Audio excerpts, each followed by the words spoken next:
Welcome to the Dug in a Pub podcast, where I share thoughts, stories, and conversations about my life and my journey post-suicide attempt. I'd like to begin with a fact. So pull up a stool and let's see if we can change the world. I'd like to begin with a fact.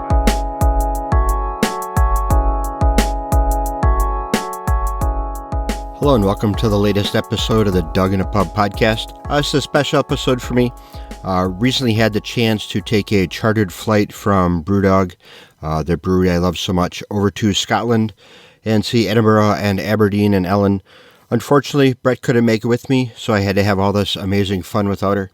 While I was over there, Robert Cooper from the BrewDog News Podcast sat down with me and interviewed me for this podcast. So take a listen, and hope you like it. Thanks. We're your source for all the latest news, views, thoughts and reviews from the world of BrewDog and craft beer. Coming up on this week's show, we've got a special interview with Doug Johnson from over in America. He was over here for airlines. Can't wait to catch up with him. So without further ado, let's play some theme music! We're definitely bigger than we used to be, but we're still inconsequentially tiny in the context of the global beer business. Why are you a punk? Am I what? A punk? I really like beer and I like to drink it a lot. We wear our heart on our sleeve and we do things on our own terms. Am I right saying that BrewDog is trying to make crafted beer popular?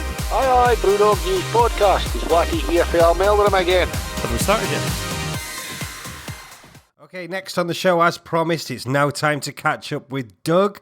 Doug was over on the BrewDog Airlines flight, 250 Americans having alcohol in Scotland. What could possibly go wrong? Over to me chatting with Doug.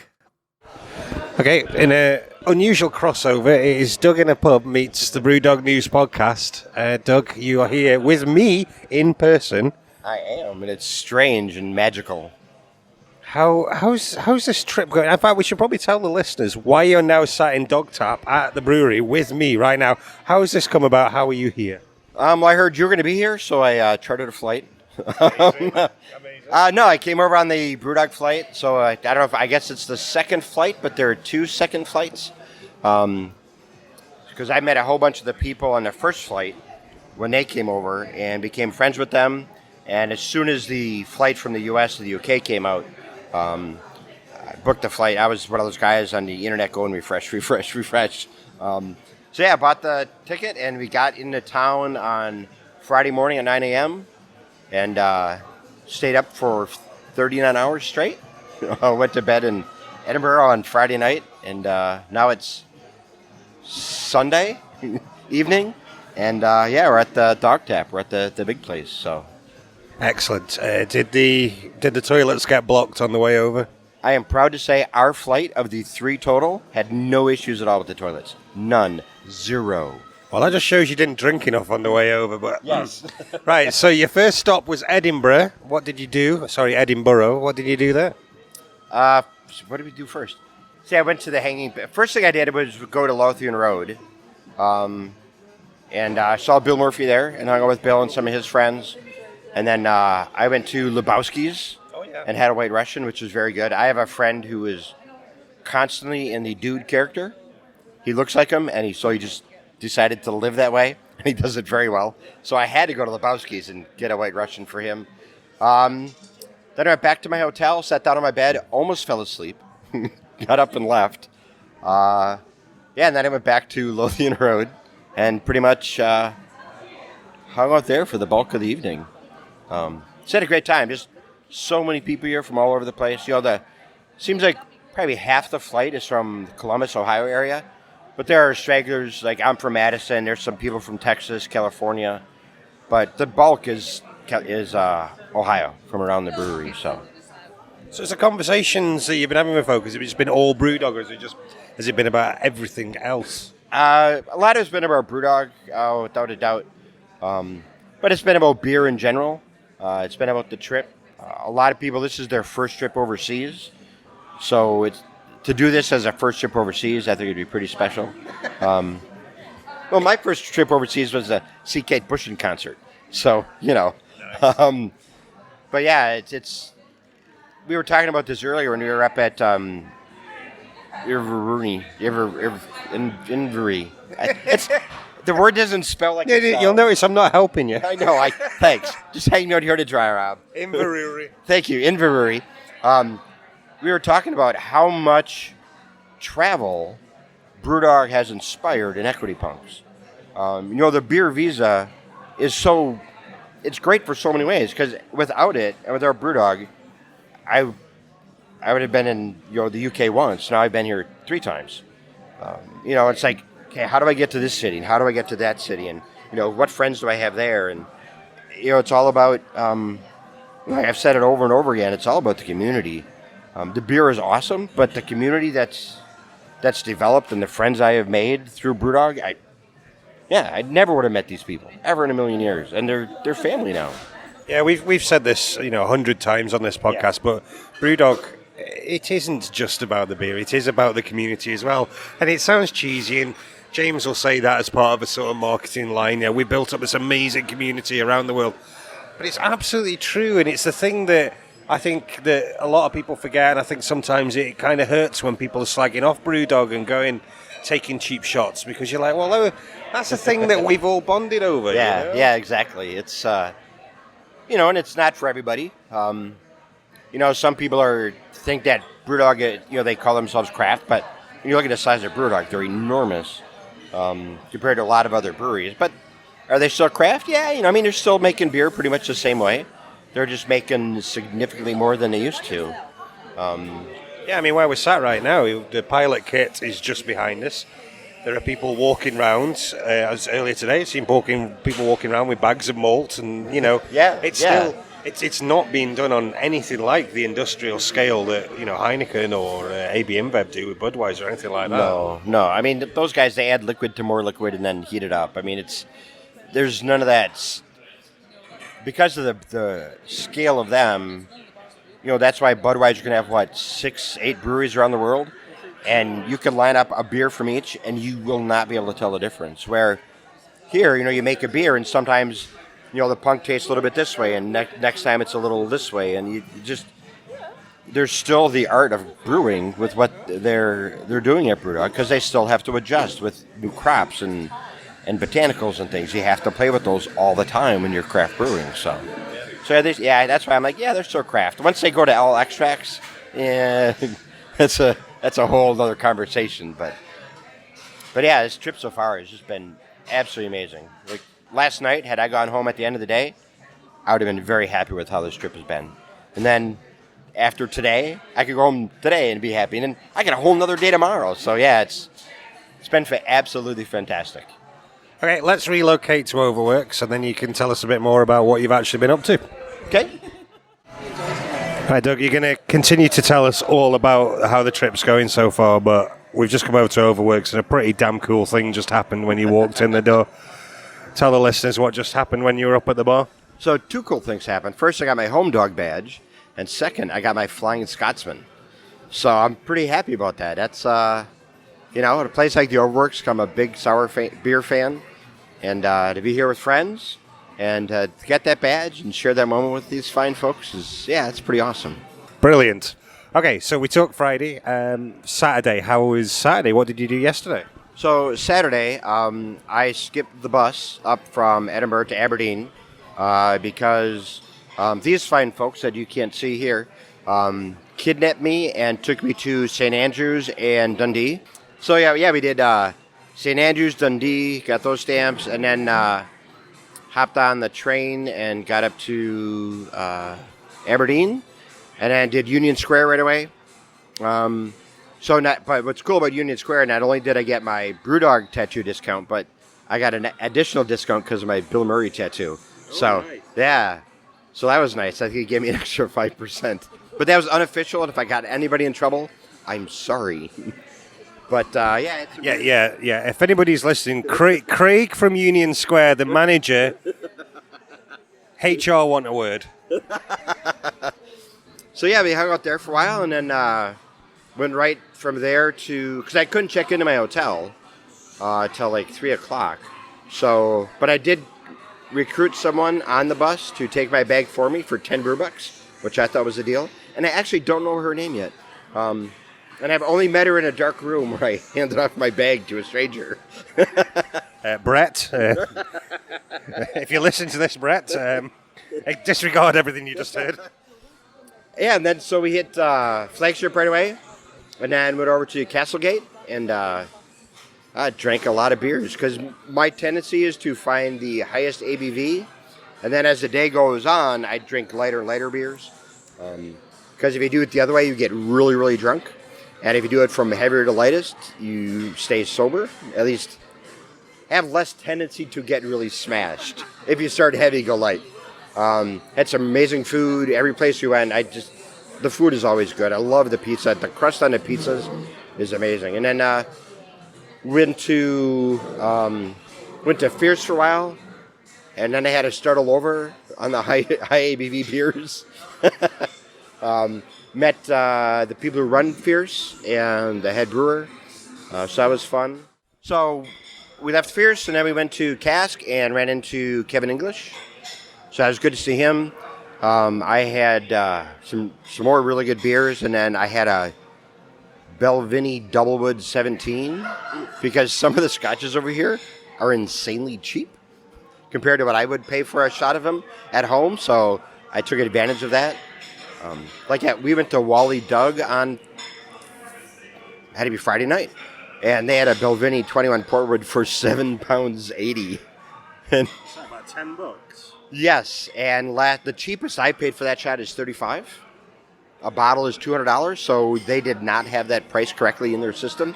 I guarantee it. If you're hearing this, go to Wally Doug, drink all the Belvini 21. You will never find a better deal, ever, on that. Well, that leads me on beautifully to ask you the next question then. So you're visiting all these bars, and, just to bring the listeners up to speed, today you've already been off to Inverurie, as we mentioned, and Peterhead. Yep. Now you're here doing Dogtat, now we're in Overworks. When you've pictured these places in your head, and when you've imagined what this whole experience was going to be like, has it met those expectations? Has it had the same feel? Well, I didn't know what the smaller bars would look like. I kind of knew what this would look like with Overworks and Dogtap. I didn't know. I knew from the outside because I've seen enough pictures, but they're great. I mean, I think Peterhead is a great bar. I just really like the feel of that one. I don't know. I don't know why that one felt different, but it did. Had a really nice conversation with the bartender, Hannah, and she lives next to James's dad. All right. So we tried to get some dirt. We had no luck at all. I think she's been briefed. It's like, so what are these stories about James we shouldn't know about? And it wasn't going to happen. But we had to ask, right? What's next today? I mean, you've still got another tour to do here, and then tomorrow's whiskey stuff? Yeah, I haven't done the tour here yet, and that's going to be in about half an hour. And then we head back down to Aberdeen, and I'm going to head to Castlegate because they have Radio Zombie on tap, which makes Doug happy. And then tomorrow is Distillery Day. We're doing Glenlivet. Spend some time in the town of Aberlour. And then we're going to go to the Speyside Cooperage. And then we get back to Aberdeen around 6 p.m. And then it's probably going to be a night of drinking. Maybe, maybe not. It's hard to say on a brewery tour, but But yeah, it's actually a trip of a lifetime. The only thing that could have made it better is if Brett would have been here. Yeah. But, work commitments in life sometimes gets in the way, but I'll bring her back. Yeah, you can show her around now. Yep. Doug, thank you very much. We'll catch up with the rest of this once you're back in good old US of A. Sounds like a plan. Thank you very much.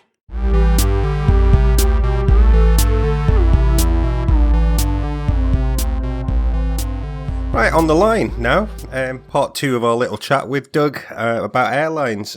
Doug, you are obviously back home in the good old US of A. A safe journey, I presume, since we last spoke? Yeah, the plane fight was... The plane fight. The plane... Woo! The plane flight was fine. It was funny when we were coming into Columbus. All of a sudden, we're like circling in Columbus. And we're like, why are we circling the airport? Apparently some animal got loose on the runway. Oh, no. Don't know what kind of animal it was. We heard it was a haggis. That a haggis got loose.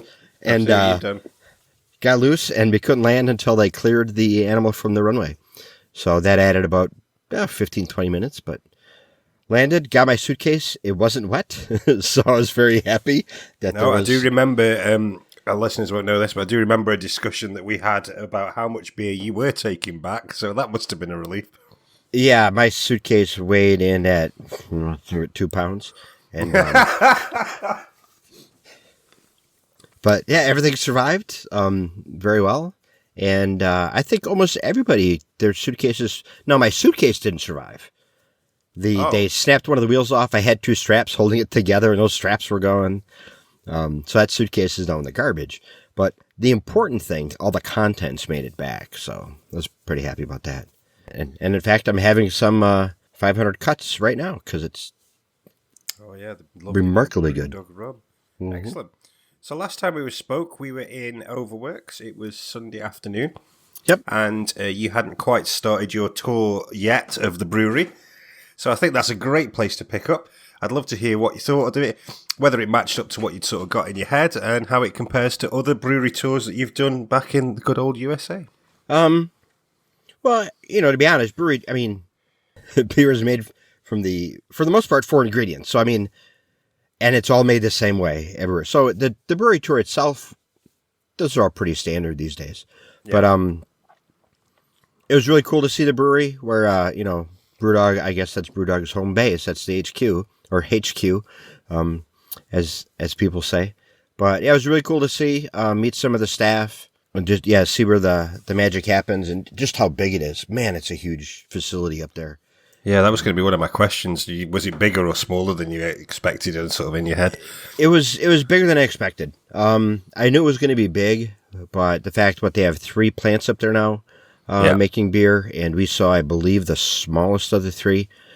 But really cool place. I have yet to meet a BrewDog employee who is not a really nice person who is just really genuinely good.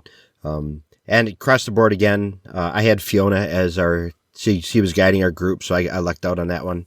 And then Ian, the warehouse manager, I was dressed the way I normally do in a kilt and a fez, and Ian, the warehouse manager, grabbed me and said, "Oh, anybody who comes in costume gets free beer." So amazing. Although he did give me a tall can of Indy, and I wasn't sure if I should be happy or sad about that, but no, a great tour. And then, so we did the brewery, and then we went over to the distillery, which same building, but man, that still is huge, just enormous tower still. Yeah. And just talk to them how they distill, and that was a little different from. I've been on distillery tours too, not as many as breweries, but just the approach and the way that BrewDog seems to be doing it, they went all in from the get-go. Yeah. They didn't go, well, let's start with a small still and see if it works. They just you know what? Let's buy this giant tower still that's going to get us really good distillate from the get-go, and then go from there. And that's exactly what they did. And they're still, in the lemon vodka, they are peeling every lemon by hand, which astounded me. They recruit tons of people and they just peel lots and lots and lots and lots of lemons. But even with the size of the distillery, they're still taking that very craft approach, which is, what goes along with that is BrewDog still a craft because of its, huge size. And yeah, absolutely, because they're still taking that hands-on approach and very much a small, they do it the way a small brewery or a distillery would. They've just scaled the crap out of it, and it's huge now. Yeah. They're supposed to be adding another still, I think in January. They're expanding the still there, and then they talked about possibly getting the distillery its own building and facility up there, which tasting the rum and the Lone Wolf Gin, if that's going to be the quality of their spirits, yeah, they absolutely need to expand. One thing I've not sort of followed up on really is whether people think their spirits are actually any good or not. I mean, the market's obviously saying yes, they are, because they're selling, they're expanding, they're doing well. Yeah. I've never read any sort of, the equivalent of like the beer snobs, but for the gins and vodkas and things, and heard what they've said. So I really should do that. That's a gap in my knowledge for sure. Yeah, and I'm going to do the same because, like I said, I had that Lone Wolf gin that they gave us on the tour, and I'm not a big gin fan. The missus is, but most of the gins I've had, it's like licking a pine tree. It's really piney, and I just don't like that taste.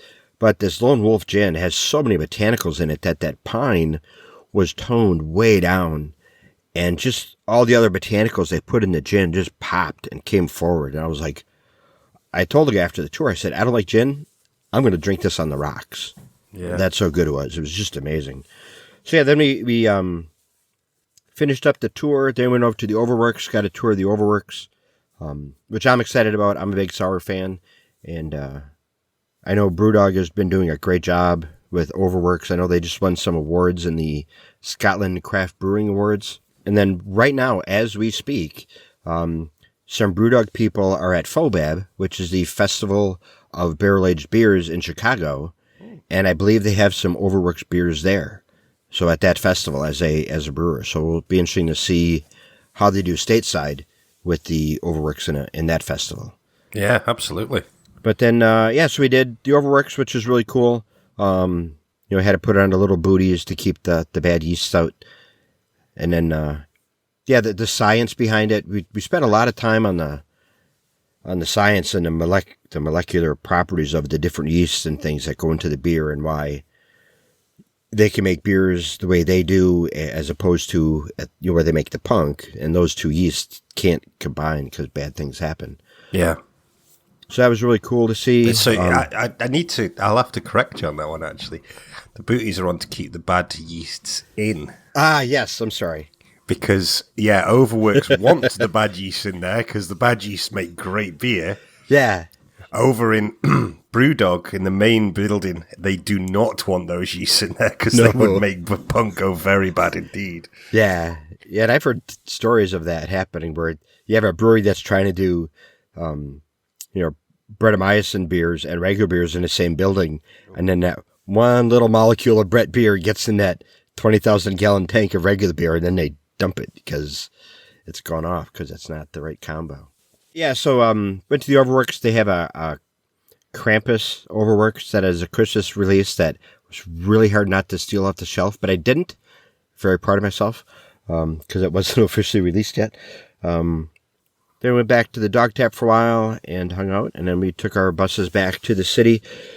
Went to the Castlegate, was having a beer share, BrewDog Airlines beer share, and you were there, and that was we just missed each other by a few minutes. So yeah, that was crazy. It ran until I think 12:15. Amazing beer share. Some of the beers they had were just astounding, but I was crashing pretty hard, so I left about 11:15. But it ran till 12:15. They were kicking them out, like, please leave now. The bar's closed. The next day was the distillery tours. Took the bus up to Glenfiddich, Glenlivet, Avalauer, I believe is how you pronounce it. Yeah. And for those who don't know, roughly how long is it from Aberdeen to get to those distilleries? It was, I think it was about an hour and a half on the bus up to get up there. And then I had some locally caught smoked salmon for lunch at the Mash Tun, and it was honestly the best smoked fish I've ever had in my entire life. So I was very happy about that. And then we went to the Speyside Cooperage, which was very, very interesting. Most of the guys there, they work on piece part. So for every barrel they finish, they get paid. So if they do 2 in a day, they get paid for 2. If they do 15, they get paid for 15. He wouldn't tell us how much, but he did say they are extremely well paid, which I thought was very interesting to hear.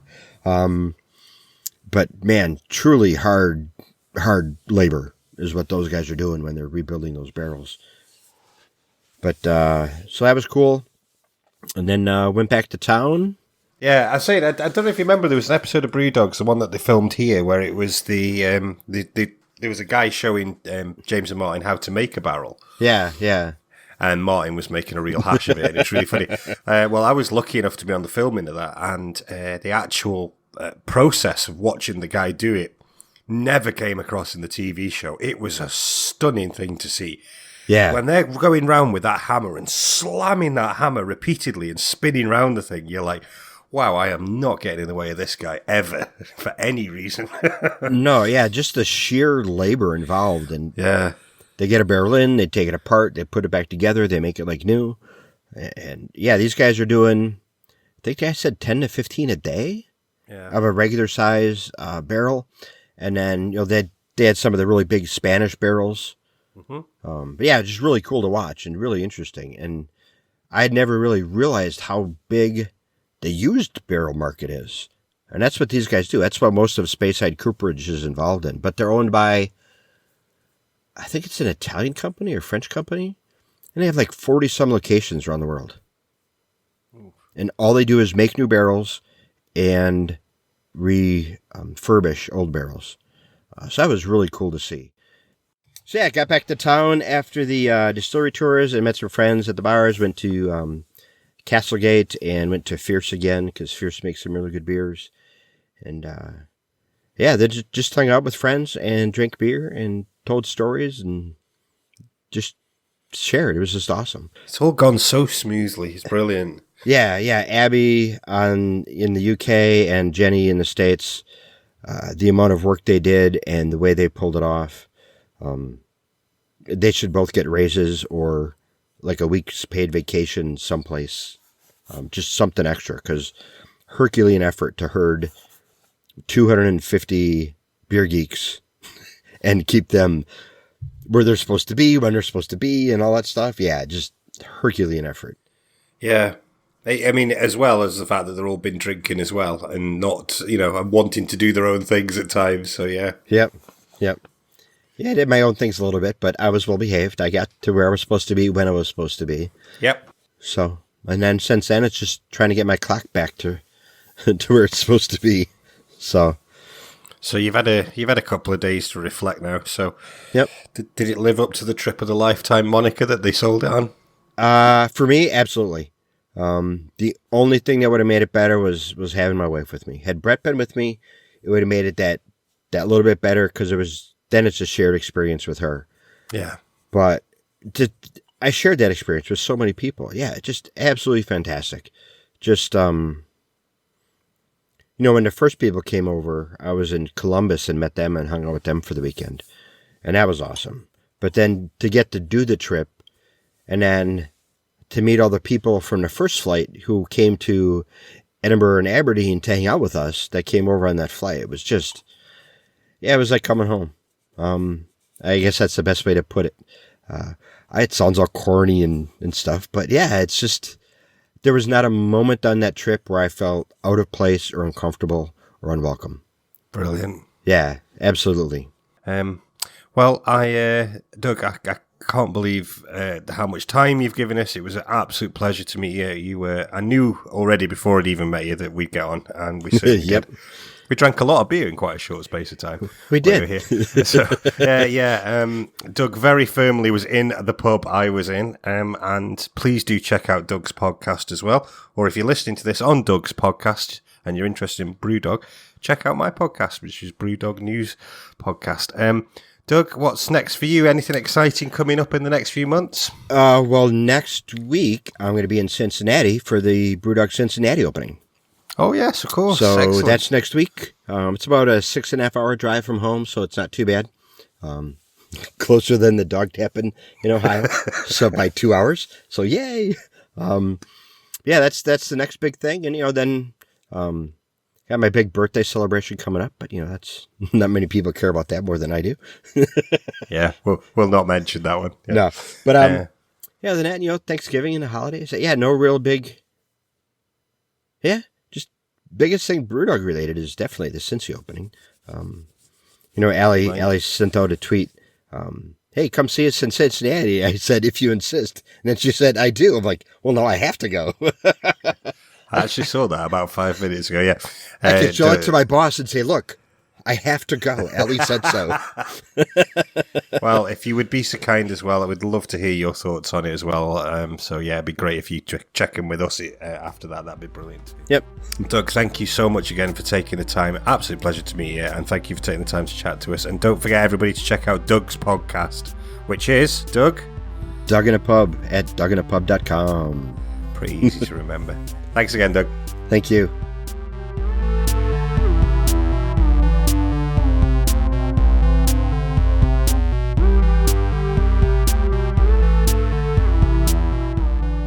Well, thanks for listening to this episode of the Doug in a Pub podcast.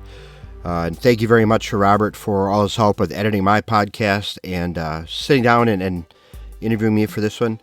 And don't forget, the latest round of fundraising is out for BrewDog, for EFB3 in the States. You can go to equityforpunksusa.com to buy some shares. If you do, please use my referral code of A116938. You get benefits and I get benefits if we help each other out. So thanks again. Bye-bye.